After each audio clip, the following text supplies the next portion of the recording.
you- in your heart space. The heart space is where our emotional intelligence resides. Imagine that you're standing in an open field and you plant a seed at your feet, which is going to be, in potential, a beautiful flower. The seed germinates and grows before your very eyes. We're speeding things up.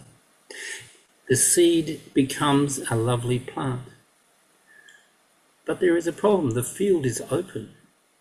This plant is vulnerable to the elements.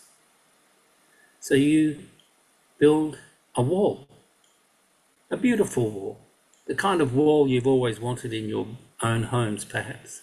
You build a wall around the seed, a wall that makes a secret garden, a safe place for that plant to grow in. The space is wide enough for the sun and the air to reach, but not so wide that it loses its boundary sense. This space becomes a sacred space, a space where you can sit and watch the seed flourish, perhaps plant more seeds. There is a lovely, beautiful gate into this garden, and you can open or close that gate. You can invite a friend in, 2 friends, 3, and you all can sit in the sunshine and enjoy that space. This is your secret garden. This is a sacred space, your future's sanctuary. Can you feel that a little? Just a wee bit, as they say. Now we come back to this reality that we're in. The future's sanctuary is a safe space, and I believe quite strongly that as young children we all inhabited a sanctuary like that. But as we entered the violent institutions of life, school and so on, that we ceased to live and function in that future sanctuary. We moved out into the world. We left the door open. We let weeds grow around the seed, and we let, beings of one kind or another into the sanctuary that perhaps are not favourable to the health and well-being of that sanctuary. For me, this inner world, this inner space, is not simply a metaphor, it's actually an actual place which we have as a human resource. The resource we have is accessed through a visualization process like this, and if you read the paper that Anisha flagged from 2015, where we were examining and exploring the work of Oliver Markley on visioning, it's an important tool. But it's also, in fact, I believe, a psychological, spiritual and cultural place of health and well-being. We have this space as a cultural resource, and yet we have forgotten we have the space. We've been encultured into an open civil society, a secular materialist society, a society driven by capital and competition and so on, where the world around us is objectified. The relational bonds we have with that world are degraded, if not broken. So the work I've been doing, and it was really interesting revisiting that paper, the work I've been doing is taking the thinking of that 2015 paper forward. The Future's Sanctuary is a space that we are cultivating. A number of my friends and colleagues are cultivating this with me as a form of resistance, a place where we can grow our own future's capacities, our skills, also our confidence that what we are seeking to achieve is not actually some flight of fancy, something that's not relevant to the world today. It is more relevant than ever, I believe. So relevance is there. We have a muscle, it's called optimism. But where does it all start? Well, the theme for this session is imagination, particularly. Okay, and it's the ability to imagine, as Kerry Facer beautifully put it, it involves, it's a cultural tool, it's a cultural resource. And she calls it imagination infrastructure, which I think is a very interesting term.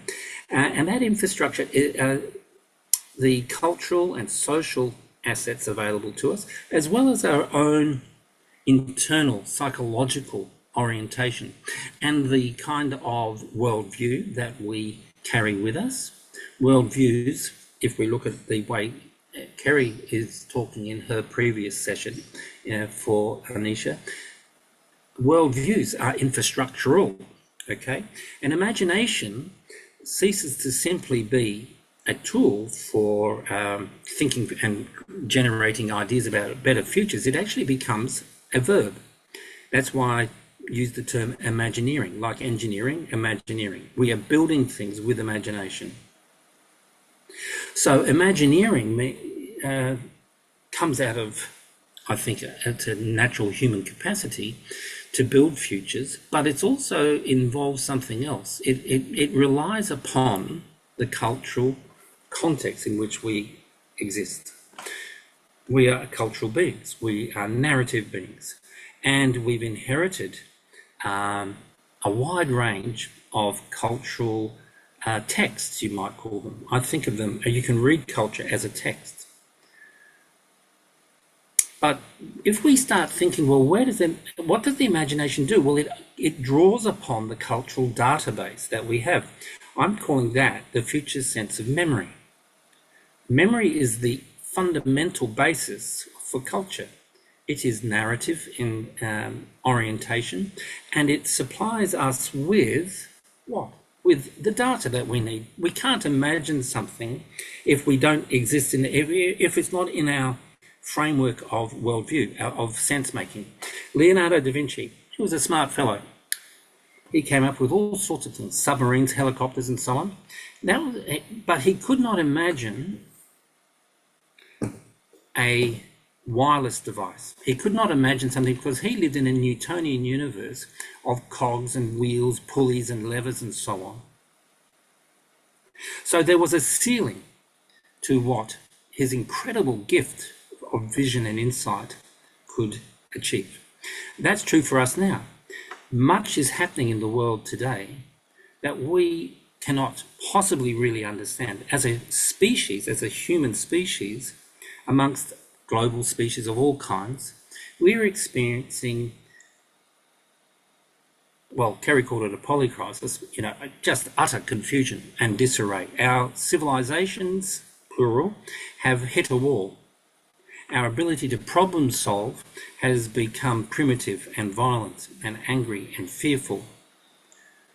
What do? Well, we have to trust in ourselves, the communities around us. We have to think much less about what's happening at the global level of climate change and so on, and start thinking about how do we build and nurture that future sanctuary. That's an important question, and memory helps. But memory is drawing on culture, and culture, of course, is a very mixed bag. It's just as natural to find in culture violence, prejudice, fear, paranoia, as it is to find hope, community, love, and so on. So we have to become what I would call creative traditionalists. We have to look at our cultures and draw from them those elements that empower us. Imagineering does that. You pick and you choose, and you find ways to reconfigure or hack those elements in order to release potential positive futures. So this is how Imagineering links to foresight. For me, foresight is a future sense. It grows out of and relies on and mutually informs the future sense of memory. When we start accessing and finding that culture is a living thing and we have a dynamic relationship with it, relationship being key, and that we are not simply given a culture, democracy, capitalism, modernity. You know, we're not just simply given things like that. We actually are in an evolving, ongoing system. These systems have never been static. But certainly, I would say that we're reaching, you know, one of those critical points where something new is going to emerge, and we have no idea what that is. That makes me curious. It should make us all curious. It should make us fearful as well. Fear is healthy when it's controlled, because of course we could end up in some sort of dystopian future just as easily as we could end up in some, you know, mutually beneficial, socially just future. So there's no guarantee we're going to come through this with into a better or brighter world. But I do believe that that is highly likely, given the fact that human beings, on the average, are nice. I believe in people, and I believe in people just as I believe in the wonders of, I guess, the natural world or the cosmos that we inhabit, which is incredibly creative. And even though, as a species being, I can't anticipate where it's taking us, we are certainly being invited to engage with a world that is continuously creative and continuously evolving. So given that, if we start understanding that there is this relationship between memory and foresight, the relational key is you and I. That's us as voice. Future sense of voice is where you and I start to exercise levels of agency that maybe we had felt were beyond our reach. The future sense of agency is really important. Wherever we are on the planet, we can make a difference, even if it's just watering a plant outside, feeding a stray dog, or writing a letter to the local politician complaining about X or Y, you know, and there's a community group down the road that is doing something about it. Did they know? Communication is very important too. But just living the best that we can, our best lives, despite the fact that, you know, life is looking pretty grim for many people on the planet, we can do something. In the magic of the minimum dose, homeopathy, all at once, social homeopathy. So take a breath for a sec. So what happens when we start exercising conscious agency? What I call it cultural citizenship, actually, where we are, as citizens, engaging with the world around us. Well, my offering to you all would be that we become optimistic, that this is how we grow the muscle of optimism. So optimism, when we start really activating it, has surprising spin-offs, advantages. It helps us see things and do things that we might not otherwise do if we're in a doom and gloom passive environment. So these are 4 of the 5 future senses, and you might be wondering, what's the 5th one? Well, the 5th one kind of runs through them all. We are all on the planet for a reason. I don't know what the reason is necessarily, and I'm not asking you to have a reason either. Of course, you might have a spiritual framework or a religious framework that says we're here for X reason or Y. It might just be the biological reason of continuing the species. But there is something that calls us into being, and I like this idea of calling. One of the papers I've written some time ago is called Time's Calling. We are called into time.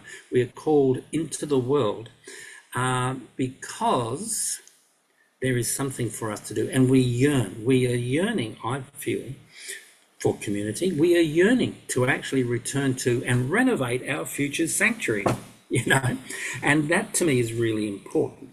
That we are called into the world, and that the calling takes the form of yearning.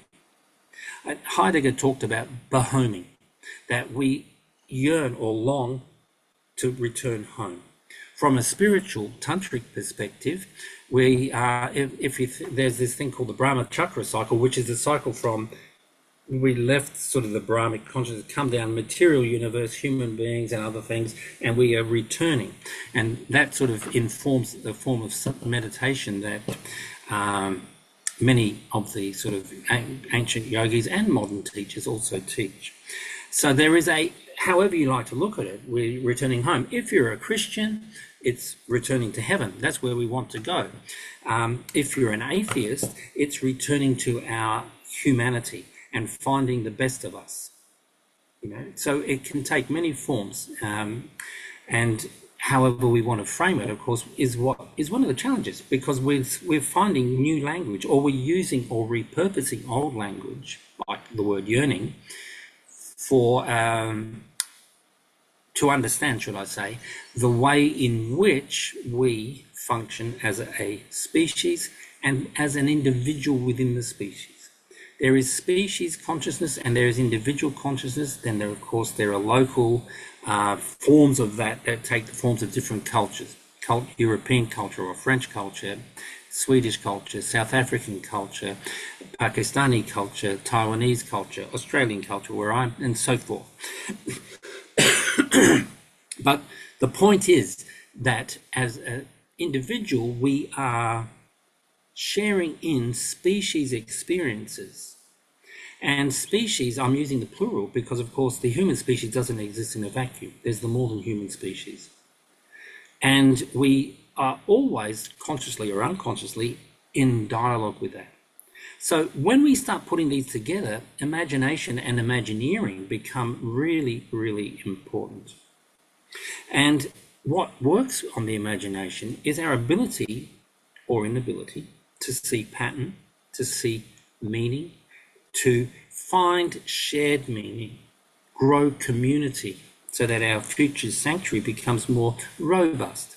And the other thing it does is that it invites us to trust an expanded empiricism. That's something I talk about in the paper that I wrote in 2015.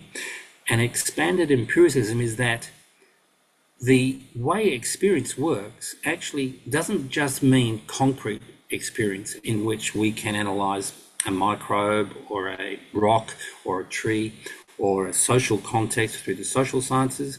There's something else, and I'm calling it in that paper intuition.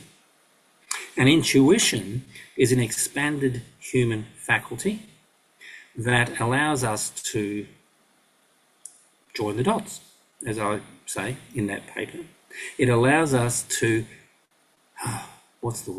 It allows us to find evidence for the mysterious around us, not just at the concrete level, but at an abstract level. It affirms for me the function of imagination, and it also affirms for me something about myself that I've always known, but I've never, and I still can't necessarily put words to it effectively. Something leads me into certain encounters with people like you guys here, encounters beyond the human with the natural world. There's a form of serendipity at work. I love that word. And there is a form of being held, I think, by something greater than myself. So I don't believe that I make my destiny. I believe that I'm given choices and offered opportunities, which I take or I don't take. And I think if you look at your life that way, you might also find that that's the case. So that's my inner core. That's my overall take. That, from imagination as a future sense, we work to foresight. It informs what we can and cannot anticipate, because anticipation is important. This is picked up by our interrelationship as individuals between memory and foresight. So there's voice, that when we activate our agency, we become optimistic and we're called into the world through yearning. So that's in a nutshell what I'm on about. And I'd like to hear from you guys now, and maybe you've got questions or you want to challenge me on things or whatever, that's all fine. But, I want to invite you also to think about adjectives, because I use that word anticipation. If we look around ourselves and you just Google the word imagination, you will find that there are many forms of imagination. Each one has its own adjective. Phoebe Tickell talks about the moral imagination. So does Jean-Paul Lederach, a peace activist, talks about the moral imagination. Then you've got these guys. They're based in Denmark, but Andrew Jamison has retired and he now runs a bookshop in Lund, and I've been meaning to go and visit him. It's called The Hybrid Imagination. And then you can have anticipatory imagination, which is what I've written quite a bit about. So there are many forms of, Lederach, thank you, Shadi. So there are many forms of imagination, and I think we need to understand that language, and I know Kerry Facer talked about this in her talk, language is key. We need to develop new forms of languaging. Vanessa Machado de Oliveira talks about wording the world, or worlding the world. So she gives us two. So you just use words, but then if we're worlding, it's an active, what would we call it? An active form of Imagineering, where we are actually offering and generating new possibilities to the world for us. Elaine, you put your hand up.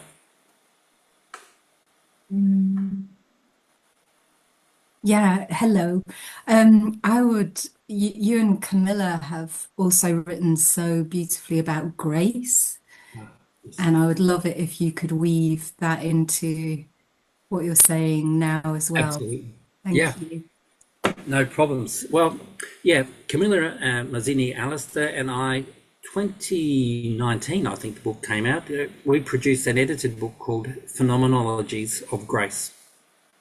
Grace has been something that has interested me for a long time, because I combine, and if you are looking at biography, I combine many trajectories in my own life.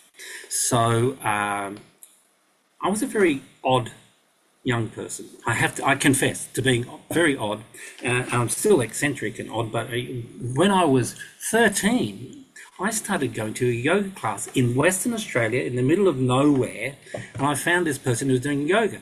And I started doing some yoga asanas, as they were called back then. And I thought, this is really interesting. It's fun standing on your head or on one leg and balancing, whatever. But, it led me into the world of, I guess, mystical literature and mystical thinking about what it's all about. And one of the ideas that I encountered in my 20s was the word kripa, which is Sanskrit for grace. But it doesn't mean grace in the Christian sense. It means more a rupture or an opening. And for me, that became really important, because because I've been a teacher all my life, when we have education encounters, one of the primary drivers of the encounter is to generate opportunities for transformation. They call it transformative learning. But a transformation doesn't come without pressure or a rupture. I was listening, in fact, not only am I eccentric, but I'm also quite emotional. And I was listening to this podcast today and I was crying at least 3 or 4 times. It was deeply emotional. It was by, trying to think of her name, On Being with Krista Tippett. I had to say it the right way. So Krista, and she was interviewing Israeli and Palestinians who were a part of they have their own organization, Parents for Peace or something like that it's called. And they were, each one told their story, the killing of their son, a brother or a sister and so on, and how they had to work with their own pain. They had a choice.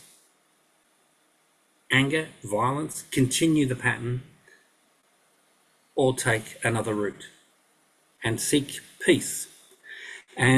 But the rupture, of course, was the pain. That is a form of grace, just as perhaps falling in love is a form of grace, or discovering something beyond yourself, that magic that I can remember walking into a cathedral once, again, when I was a young kid, and it was a cathedral in Spain, and it was, dark and gloomy. It was during the Franco period, so it was definitely dark and gloomy. And suddenly this music welled up around me, and I just stood there and cried again. That's what I also experience, Elaine, as grace. So when I'm thinking about the future sanctuary, it's a place where we can invite grace in. As a friend, we don't have to have mother, sister, son die or killed, but we can weep for the world. but we can also have this opportunity to perhaps nurture grace. So a few weeks ago, I was in, and this is what Stephen Litchie was pointing to, I think. We'll come to you in a sec, Romano. I can see your hand up. 2 weeks ago, we held at the Oceania Futures and Foresight Symposium here in Brisbane. One of the things, it was only 15 minutes long, but they wanted me to just do one of those grace moments, Elaine. And I got everybody to dance. It arose spontaneously. It was really quite by accident in some respects. It was planned, but what happened wasn't planned. And that was the grace moment where we were moving around and I took people through things. Amanda, who's with us, I think, I can't see her there, but if she's there, after I've heard from Romano, maybe Amanda could talk briefly about that, because I know that she was touched by the experience, and without me giving words to it, it might be better to hear from someone else. Does that make sense, Elaine? Have I done okay? Yeah, you've done great as always. Yes. Oh, thank you so much. Romano. Thank you. I actually think that it might be better for Amanda to go first to continue this thread, and then I can always come in a little later. Yep, okay. Don't forget your thought. Amanda, are you there? Yes, you are. I am. Oh, hello, Spotlight. Yeah, it was such a beautiful moment. There was a real sense of community and connection at the symposium, but as we transitioned into this 15-minute moment of grace, it really just began by Marcus starting a bit of a conga line, and we just started dancing through and invited people up, and it was a beautiful emergent moment. There were invitations given, there were moments of connection and bumping into each other, and a little bit of personal sharing as well. I found it I was really, there was a lot of humor that came through, learning about Marcus being born in a car park and being forgotten by his parents as leaving the hospital. But there were also these moments of deep, I guess, presence and just really recognizing how special it was to have this unexpected moment with everyone. Yeah, thank you, Amanda. And it is about presence. And I noticed that Yelena, I think it was, said that grace is a divine gift and we can't possess it, but we can certainly generate a space in which we invite it in. You know, I would see that what we're doing is, I can't get out a magic wand and zap Amanda with it and make her graceful. She is graceful, but that's not. But you create the condition, because we think often, and we tend to instrumentalize futures, and we think it's a tool, it's something we can do, a futures triangle or whatever it might be, okay?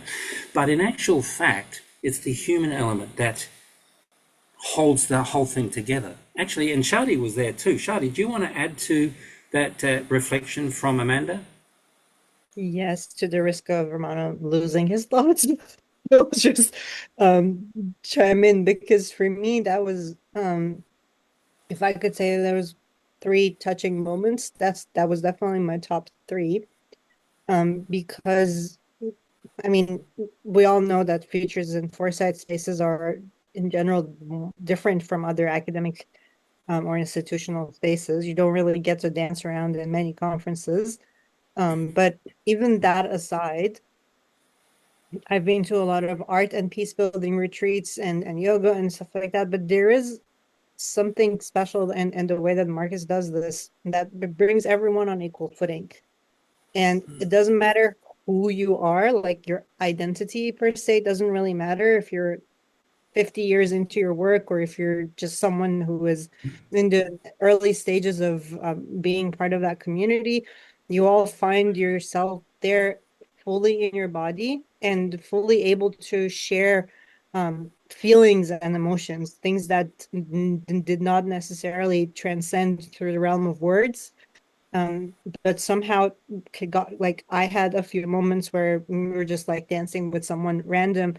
And I had a few moments, especially with one of the colleagues, where we just looked at each other and started crying. And it was as if it sounds weird, obviously, to the non-converted, but it was sort of like a transmission of the raw underlying things that make us feel the same emotions in our day-to-day life. which I believe are foundational for building futures that I guess, where we all feel welcome. And to create that space to me is the most important, or at least selfishly, because probably I'll fail at it, but to bring everyone to a space where they feel safe to exercise grace, because grace and vulnerability are often known as risk. Sociologically, what will people think of me? Like, what if I look silly? What if I fall or trip? And I think just having that safety in that space to bring everyone to the whole belief of I am safe, I'm fine, I'm loved, I'm supported, and I can be whoever, however, whatever I want. That was the magic. And yeah, it's so powerful. And when I lose hope, especially in these days, I try to look at the photos, just do a little dance in my head, solitary dance. Yeah. Thank you, Shadi. That's beautiful. And it is about presence. The thing about that body movement stuff was that it wasn't, choreographed dancing or anything. It was simply movement, opening up, connecting with another person, like Shadi mentioned, presencing in the body, and magic happens. And that's all I can say is magic happens. So thank you so much. Romano.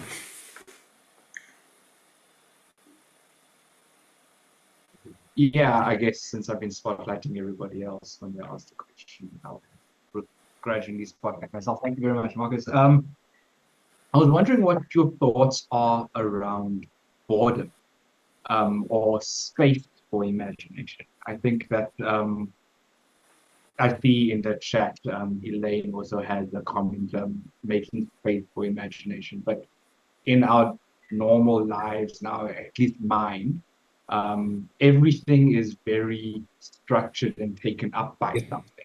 I sit down on my computer, I do work, I open up the recipe book, I go cook.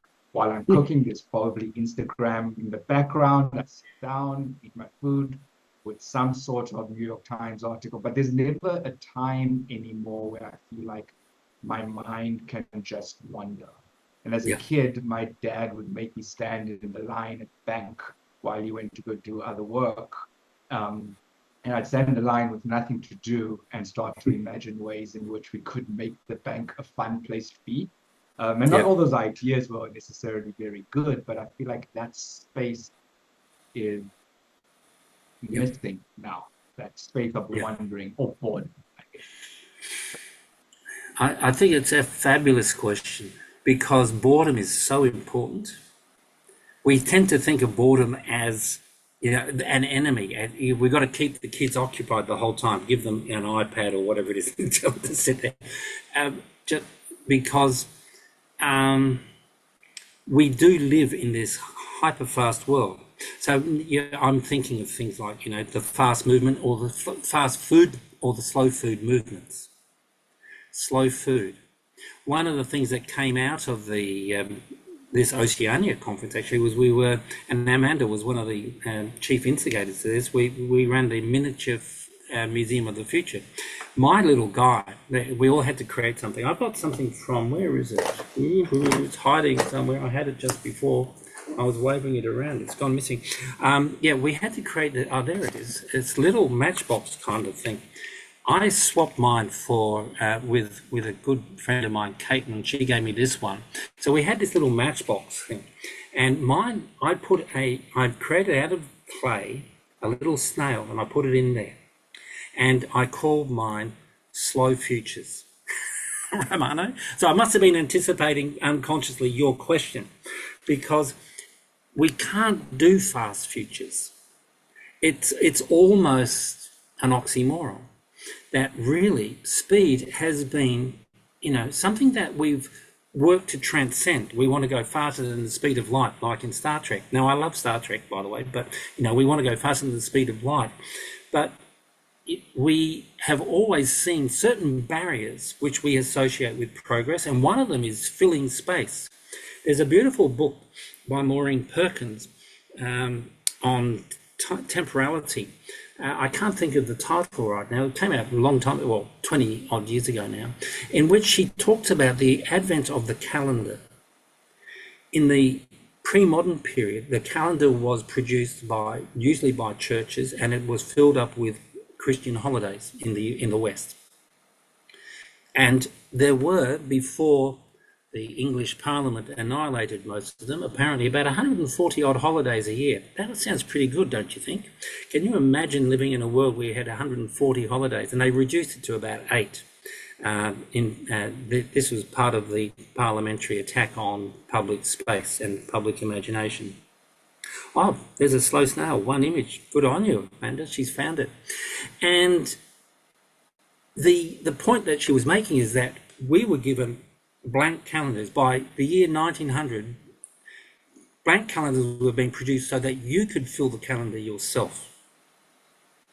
And that your importance, your relevance to the world was measured by the amount of calendar bookings and, you know, the things you were saying you were going to do. And you would fill out the entire year. So it was about filling space, okay? So, and that's temporality. You missed the name of the author, Maureen Perkins. And if I will go and find, I've got the book somewhere, I'll go and find the book and I will flick you the title so you can add it to the notes, Anisha. M-A-U-R-E-E-N, Maureen. It's a very British name, actually, Maureen, or Irish perhaps. So anyway, I think this idea of, yes, that's right, Anisha. I think this idea of boredom is important, because that's when you start constructing and re-inhabiting your future sanctuary, because the imagination becomes that which comes to you to accompany you. If you're so busy, you can't imagine anything beyond what you need to do. You might be a creative designer or something, so you might be working with a kind of functional utilitarian form of imagination. And I know this because I saw my father, who was a creative designer all his life. He worked in advertising and all sorts of stuff. But, you know, by the time he hit 65, 70, he was totally burnt out. And it's because he had been driving this incredible imagination towards utilitarian ends. And of course, I benefited because I was his kid and we never wanted for anything and so on. And I have to acknowledge his sacrifice. But, you know, at the same time, I also mourn his sacrifice because I know how incredibly creative and he was a brilliant visual artist who never really achieved what he could have done in that space because he channeled it through busyness, Ramona. Yeah. Anybody else got something you want to ask me about? I'm looking at the time. We stop at Anisha, when? The reform of time. Thank you, that's it, the reform of time. You found it. I love having research assistants on hand. Well, we can stop like to the hour, or I mean, we can open this up for people to ask questions as well. Yeah, Bussey, go ahead. Hello, Marcus. It's been quite a number of years since we've come across her, and I hope we'll come across more frequently. Two things that you have said, sir. This imagination ceiling, that, you know, imaginary cap that prevents people. In Turkish, there's obviously, you know, that imagination cap exists because of interests, predictability, time-tested methods, and obviously vested interest. In Turkish, we have a saying called, "Don't bring us upon an invention." Don't bring us up an invention, because an invention is a great disruption and obviously changes things. And most of the times, when properly guided, always for the better. So in your view, Imagineering, how can you spread it to the broader population? Because clearly it's, I mean, obviously we will become your messengers, but then how do you want that spread out to the broadest possible audience? Thank you. That's a very, very interesting question. To me, I have tended to operate within circles of community that, you know, are sustainable. I can't go on LinkedIn very much, for instance, and wave the flag around and stuff like that, because I find those sorts of spaces, they suffocate me. I see them as way too utilitarian. But there are certain things I believe in. First of all, there's more happening than we recognize. There is an incredible convergence, I think, of thinking that's occurring. What I'm saying is not new or unknown or unheard of. It's being said by many people, and the context shifts a little bit, so it's going to be this way or that, like this Hybrid Imagination book. It's a beautiful book, and he's saying, or they're saying, because multiple authors, they're saying some stuff that really resonates with me. And then I read Samantha Sweetwater's book, on True Human, or the Vanessa Machado books on hospicing modernity and what was the other one? Changing Modernity, whatever it's called. I've got it here. No, I don't. I had it there. It's gone. But Outgrowing Modernity, and that sort of stuff. This one here, that's the one I thought it was, Restoring the Kinship Worldview. A lot of indigenous thinking is remarkable. But then, Bussey, Turks, poetry. Iranians like Shadi, poetry. You have it in your blood, okay? And poetry is so important. So I've got this book here, one of my little books here. It's The Next Big Thing. And it's a book of my poetry, which has been written over about 30 or 40 years. And all this stuff speaks something magical. And I really think that we think we've got to go out there and get some high-powered job so I can change the world. But I actually think it's going to be me talking to you, Bussey, or whoever shows up. And we start to understand that the change, it's not be the change you want to be, yes, but it's understand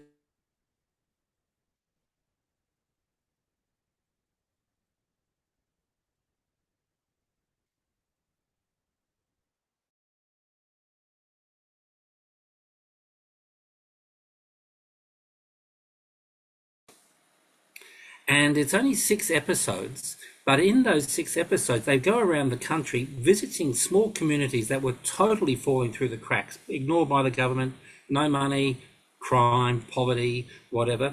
And these communities themselves changed the story. So it's how do we hack narrative? I believe that we hack narrative in order to achieve open up to alternatives.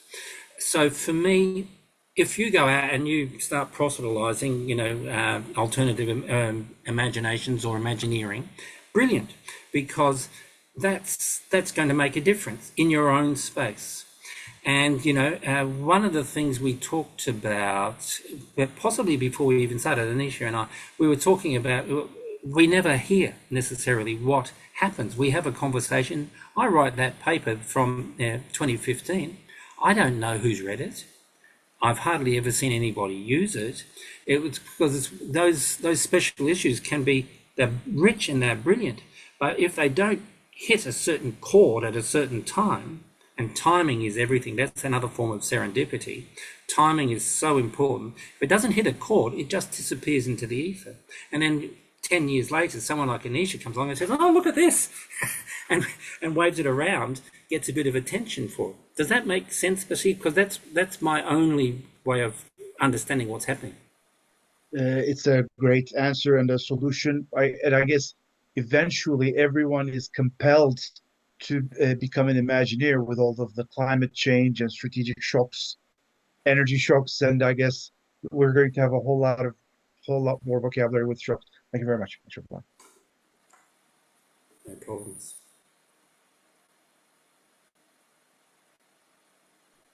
Well, that's Let's one. hear from Sweden. Jenny Asp. Come on, Jenny. Throw something in the pond for us, please. Or Lilia. Or both. Or Barbara. No, I wrote it in the chat as well. And me and Barbara and Anne actually, I think, discussed about boredom in the summer when we had a meeting. And I talked about how I try to talk to my kids about that when they come up to me and say we have nothing to do, and I always tell them that's lovely. Yes. Then you could just be, in a sense, And I think it's beautiful to think of boredom as a space. You could create a space for something that there's not space for otherwise. Sort of like Romano talked about, how everything is just scheduled and planned and everything. And listening to those conversations, I also thought about, because at least in Sweden, Scandinavia, people tend to live for the holidays. So they have like 4 weeks of vacation in the summer, and they put all their happiness and recovery and everything into those weeks, and so they become everything else than that. So a bit more boredom would be health promotive. Yes, I agree. Totally.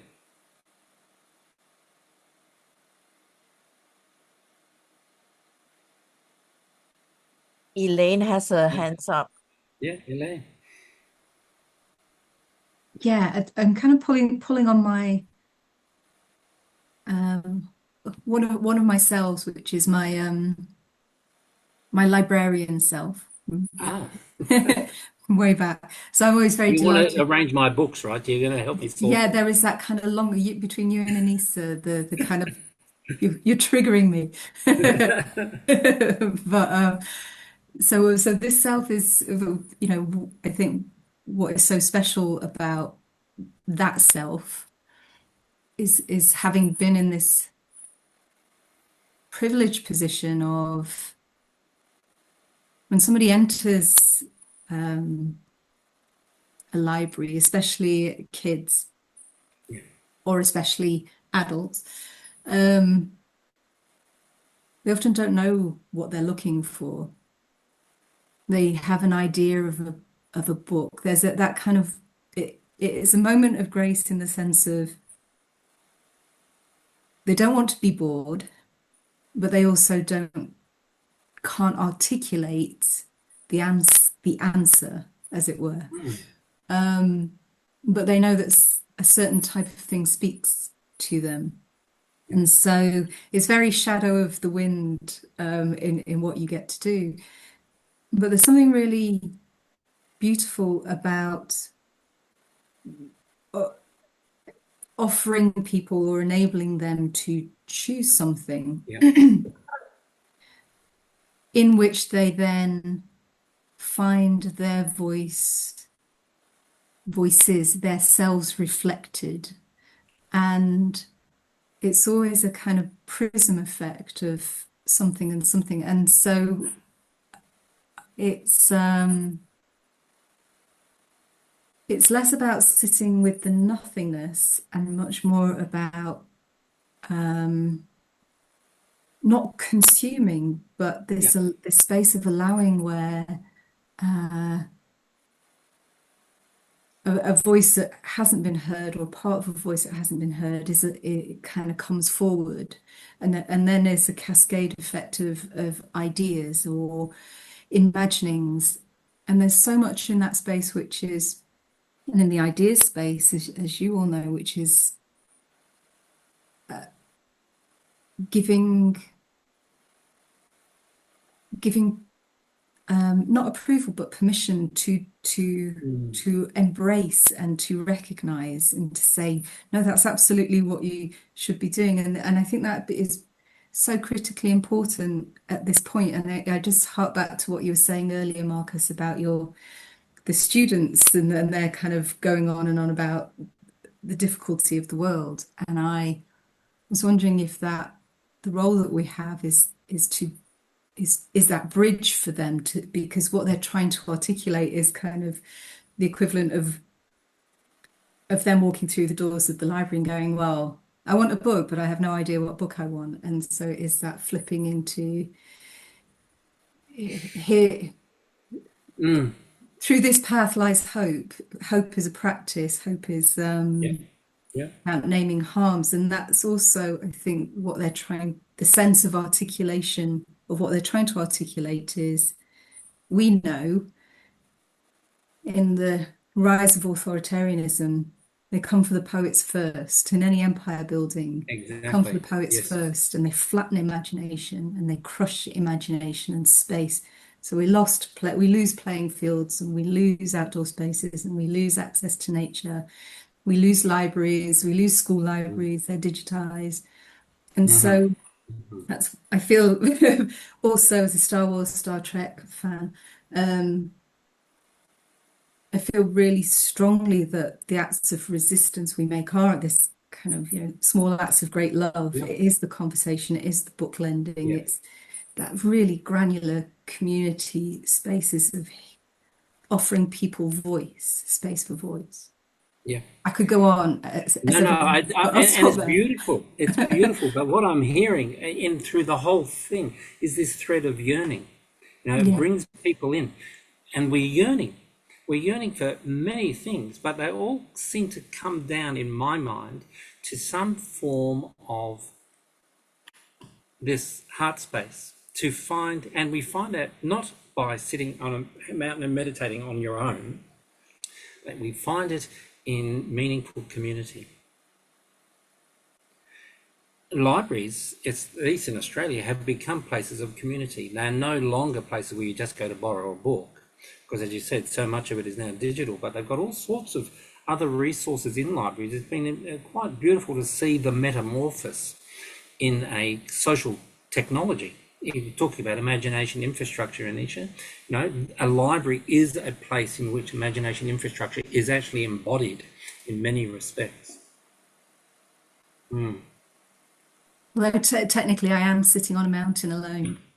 In reality, out of the Well, window. I'm sitting on a mountain almost alone too, except I've got a wife and son in the other room. But do they count? But see, maybe we should be having the last word. You're going to stop us, Anisha, aren't you? Yes, very soon. But go ahead, Brazil. Just I should have come across Maximilien Robespierre, one of the architects and drivers of the French Revolution, as you all know. Yeah. And I just came across to him only this year, so I'm very shameful. But one of the quotes Elaine said reminded me of the quote, "The secret of freedom lies in educating people, whereas the secret of tyranny is in keeping them ignorant." So in that regard, both the libraries and spaces for Imagineering serves as critical infrastructure. Thank you. Beautiful. And I think final statement from me then, riff straight off that, Bussey, is that when we're talking about ignorance, it's not about literacy in terms of being able to read. It's term of literacy that's to do with knowledge of self, knowledge of other, emotional literacies. Futures literacy, of course, has been very big, and I think it's really an important idea. And I've been having really interesting discussions with my undergraduate students about what does it mean to be literate, when we know that so many people are voting for Trump, but they can all read, and as of course can most people around the developed world. And, so literacy was the ideal of a 19th century education system, but it has failed because we are actually not teaching the richness of the imagination and the critical imagination. That's another adjective that I really like. The critical imagination is an imagination that can see beneath or into things and problematize, disturb, and also generate alternatives too, perhaps by taking the inner technology of what we're looking at. I mean, we look at Western culture, and we've got all sorts of beautiful things there, but also such a capacity for violence. So how do we creatively engage with the human condition? That would be where I would land right now, because of course we could keep on going for another few hours quite easily. I can tell just by the energy here that we're just scratching the surface, Anisha. Yeah, for sure, for sure. There are a lot of people who already left because we passed the hour. As we promised, the session is going to be an hour. I mean, we're welcome to stay on, but for those who can't make more time, just keep yourself posted. We have sessions regularly. I can't promise every month because I'm doing this all by myself. So whenever I am able to run this, and also when I'm able to find people to say, yes, thank you, Marcus, for being so generous, offering your time to It's do a this. pleasure, a real Really pleasure. appreciate it. I appreciate everyone who's been here, sitting, listening to us and joining and chiming in with your questions and ideas. Really loved it. So for those who are here, and you can also invite your friends, I put on some link on our chat, and keep yourself posted with what's coming up next. I think David Romano have something to say. David, before we leave, one last word from you. David, you're on silent. No, I don't have anything to say. Can you hear me? Yeah, you're a bit soft. Louder. No, I just posted on the chat something that I came across a few years ago about that concept of Nixon, just doing nothing intentionally. I think that is basically what we have been saying. No, How to. I'm leaning in more and more because I can't hear you, David. Sorry. Is it only me, or is everybody Yeah, it's struggling to pretty hear soft, them? David. Or what? I think he said he said something about Nixon, the concept of Nixon, the intentionally of doing nothing. He said he liked. Oh, good. Yeah, so we'll find notes on that and we'll do a write-up. Is there anything else you want to say, David?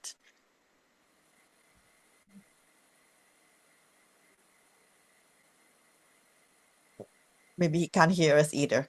So, okay, Marcus, any closing statements before we go? Okay. I think the practice of feeling that future sanctuary, that I began with that meditation. Close your eyes, just feel your heart space and cultivate that heart space. Because for me, the future of humanity and the planet relies on us, or is dependent on us, rediscovering that inner space. We can do all the futures tools, we can be strategic and analytic and all the rest. But, without that inner center, and we can call it what you like. I mean, for me, it grows out of my own practice of meditation for 40 years now, yoga for 50 odd, however long it is. It's amazing to think of. But, this is so important, and it gets left out of so many futures conversations.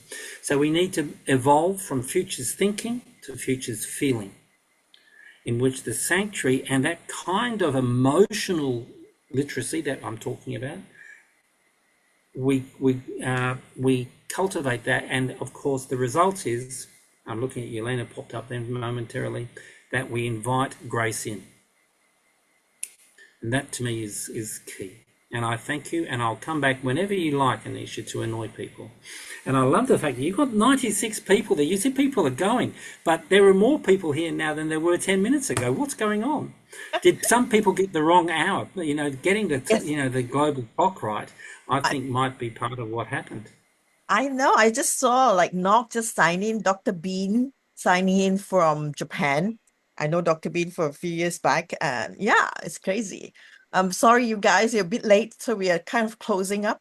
But I want to say that, I love the idea of having a future sanctuary, and I would like people to treat the Future Studies channel or the Community of Practice as a sanctuary for us to explore, experiment, and share ideas. I mean, feel free, because nobody's gonna, we're not judging here. I think, sharing an experience is we can't say who is right and who is wrong. An experience is yours to feel and sense, right? It's what we learn. And I think it's so important that we get to share that with people, and people hear it. You might not replicate what I do, but if it does inspire you, if our session inspire any bit of your work, I think we've done our job here, Marcus. What do you think? Yeah, I would agree. And, I must say that we actually have I am hosting an online community called Future Sanctuary. If anybody wants to join that community, and we've got Jenny, Amanda, Elaine, Barbara, who left, quite a note, Lilia, who's here, Knock. These are all, we're already in there, and we're having fun. and we're generating stuff. And I will add your futures channel to the sanctuary's resources, because you're quite right. It is a space that is cultivating or co-curating, because it's everybody together. It's never one person that holds these spaces, really. We bring it to life, and I see your channel, Anisha, as part of that. Thank you so much for the invitation. Love to be. Email me, and well, Anisha, sorry, I already have your email, so I can drop you an invitation. It's by invitation only. You can only get in, but once you're in, let's ask somebody who's there. I'm looking at that. Well, Jenny, you're there because your picture's still alive. Many of them are not there. 1 minute sales pitch for the Future Sanctuary, and then Anisha, you can finish up and close. Okay. Oh, I'll try and summarize it, because it's such a lovely space, and it's sort of the same vibe as we had in this meeting. We meet, we have readings. Anybody can put in a tips on a reading or a podcast or anything, and we'll just meet and basically see what happens. And we're people from all over the world with different educational backgrounds, other backgrounds, who just likes to meet. And I think that, as Marcus mentioned earlier, it's about what happens in the moment when we communicate, exchange experiences, thoughts, and everything, where the magic happens. So it's basically the space that we all need. So you should all definitely join. Come along. Yeah. So thank you, Anisha. I really appreciate the space to talk about what matters to me in the futures world. Thank you so much. And before we go, just want to heads up, our next session will be in May, and we have 3 young voices coming to talk to us about their work related to imagination and future studies. So you're all invited, and you're all welcome. Just keep posted on Substack. I'll write it there. See you guys.